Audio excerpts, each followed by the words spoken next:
कधी आयुष्य एवढं मोडतं की जगण्याची पण हिंमत राहत नाही. पण अशावेळी स्वामी समर्थ हात धरतात. हा अनुभव सगळ्यांच्या आयुष्यामध्ये घडलेला आहे. खरा अनुभव आहे, शेवटी चुकू नका. स्वामी समर्थ भाग 23. माझं नाव राहुल. मी 28 वर्षाचा आहे.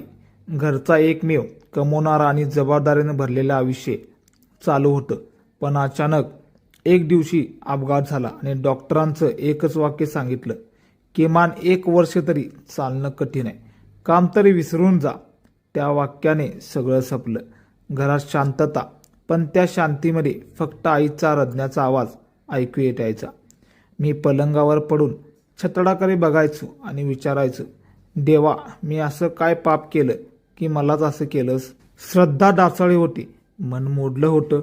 तेव्हाच माझ्या मित्राने माझ्या हातात स्वामी समर्थांचा फोटो दिला आणि एकच सांगितलं, काही चिंता करू नको, फक्त जे बोलायचं आहे फक्त आणि फक्त स्वामींवर बोला आणि मात्र विश्वास ठेवायला विसरू नकोस.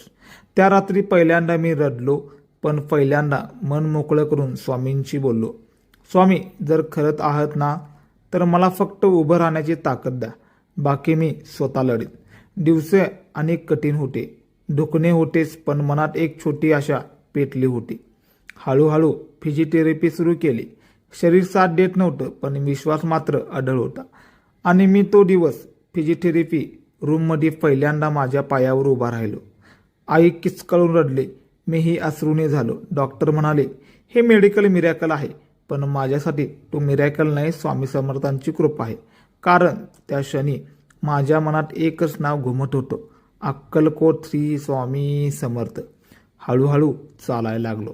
नोकरी सुरू झाली. जीवन परत मार्गावर आलं आणि मी एक निर्णय घेतला. जीवन जिथून वाचला तिथं नतमस्तक व्हायला हवं. मी अक्कलकोटला गेलो. मंदिरात शिरलो.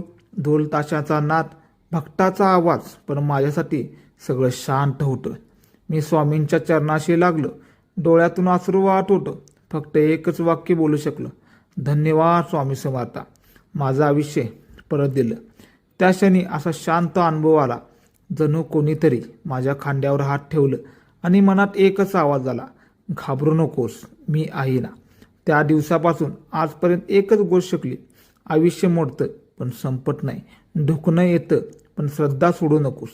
जेव्हा जेव्हा जिथे सगळे साथ सोडतील तेव्हा स्वामी समर्थ मागे उभे राहतात. सर्व जग म्हणतं तुझं काय होणार नाही, पण स्वामी म्हणाले, थांब, आता माझं चालणार आहे. बोला श्री स्वामी समर्थ.